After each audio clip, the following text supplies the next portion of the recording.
Welcome to Geek Fandom Media. I am your host, Chris, and you guys, James Gunn has came out with a statement, kind of putting an end to this whole DC versus Marvel crap that, honestly, the fandom has created. Now, yes, have Marvel and DC been competitive over the years? Yes, they have. But I feel like with the fan base, they've taken it to a whole nother level, especially on social media. Now, we all know that Superman and the Fantastic Four do release in the same month. Not only that, they release 2 weeks apart. So there's been this massive debate on which film is going to do better at the box office and which film is going to be better as a whole. Now, James Gunn has came out with a statement, you guys, that I really want to talk about. And we're going to go over some exclusive details for the Fantastic Four First Steps.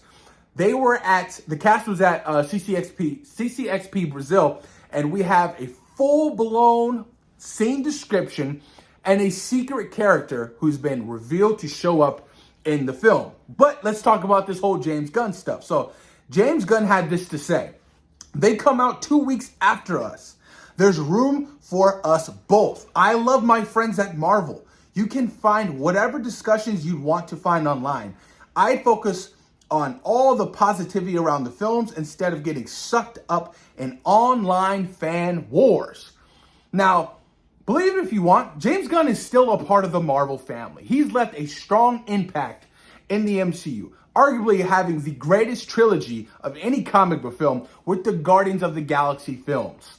He was the first one to explore the cosmic side of the MCU, and it was perfect. He made us fall in love with a tree and a raccoon.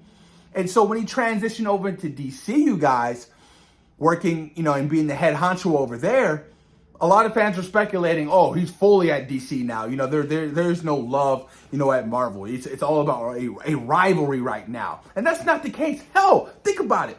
Marvel and DC just did a massive crossover for comic books. Deadpool and Batman? And this is just the start. And James Gunn has even talked about potentially doing something with Marvel with a massive crossover.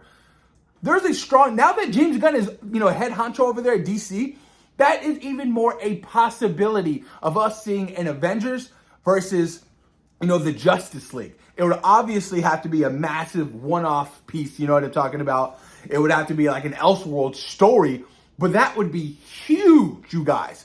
They would have to, James Gunn would be like, okay, look, we're going to get DC writers and both Marvel writers on this project. That would be quite fascinating to me. But I like the fact that James Gunn has came out and really stated the positivity, about both of these films. He still says, he loves Marvel and he's, still a massive fan of what Marvel Studios is still doing.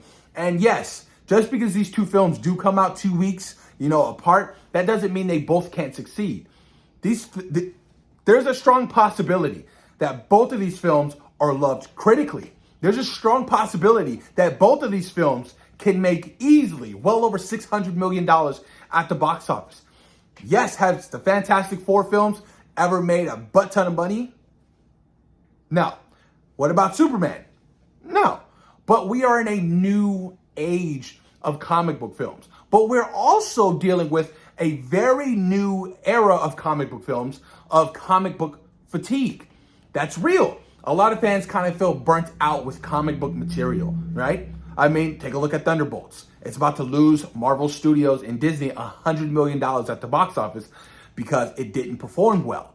And it's not because the film was bad. It's just comic book fatigue. Now, if the Thunderbolts came out 8 years ago, best believe Thunderbolts is a $1 billion movie. So I do believe in comic book movie fatigue. It's real, you guys. But I like the fact that, we can still love both parties. We can still support both parties. I am still a massive, ginormous Marvel fan. I am still a massive, ginormous DC fan. I want to see Superman so bad. I hope Superman is the best film of the year. I hope the Fantastic Four First Steps is the best film of the year. I am a part of both parties, and I want both studios to succeed. Because when one studio succeeds, and if both studios succeeds, we all succeed. We're all happy. That's ultimately what we want. We want great comic book films, right? And I feel like I said, we're in a new era right now. Marvel's in the restructuring phase of the MCU. really scaling back, focusing on quality over quantity. James Gunn is he's trying to literally upstart in a brand new universe. And that starts with his Superman film. So there's a strong possibility, you guys, that both films can do well. And I, as a fan who likes to spread positivity, yes, I am hoping for the best for both of these movies. Now, the month of July is a ginormous month. We're forgetting Jurassic World Rebirth. That comes out at the beginning of July. And the Jurassic World franchise is $1 billion franchise, right? And that's 2 weeks apart from Superman. So I am hoping that the month of July, this entire summer, people go to the movies to support these big blockbuster summer films like we used to back in the day. That's what I'll say, you guys, and I'll end it on that note.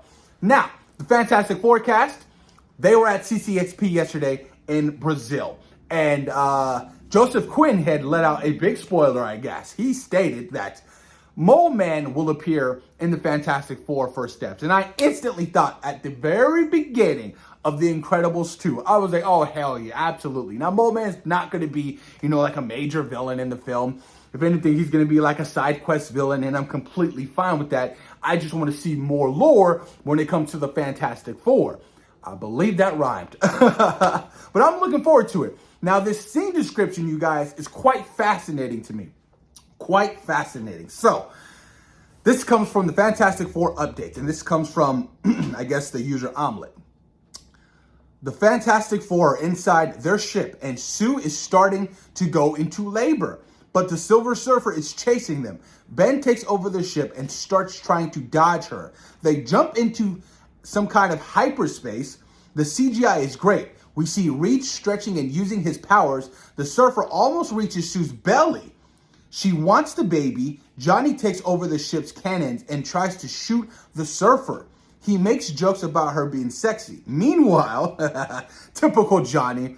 Meanwhile, Sue continues to have contractions. Reed tells Ben to go into a black hole. Ben gets worried. Reed tells him to trust. End of the scene. Now keep this in mind. Franklin Richards is one of the strongest beings in Marvel Comics, you guys. Literally can create universes. I am really fascinated by that scene. That sounds absolutely crazy. But what's even more fascinating is, like, no, I don't think they've encountered the Silver Surfer before. So obviously, with Susan being pregnant, she shows up, and that's, I would say, in the middle of the film, because you still have to deal with Galactus, the Herald, right? The god of space is what he's being called. But I'm really intrigued by this whole sequence. It sounds like there are many things in this film that will have high stakes for these characters. And that's what I'm really hoping for. Like I said, the fact that Galactus ultimately might win by the end of this film is absolutely insanity to me. The fact that the Fantastic Four could lose in the first film, you guys, I think is very ambitious for Marvel to do, but I love it. It's daring, it's risk-taking, and it's real, and it feels authentic. Sometimes the hero of the story doesn't win. That's just the facts, and I love it. But let me know what you guys think in the comments down below about James Gunn and his statements about the whole Superman versus the Fantastic Four next month, you guys. Let me know what you guys think about this little brief description of an exclusive scene that was shown at CCXP at Comic-Con. Thoughts and opinions. And, of course, thank you guys for taking time out of your day for watching Geek Fandom Media. Peace.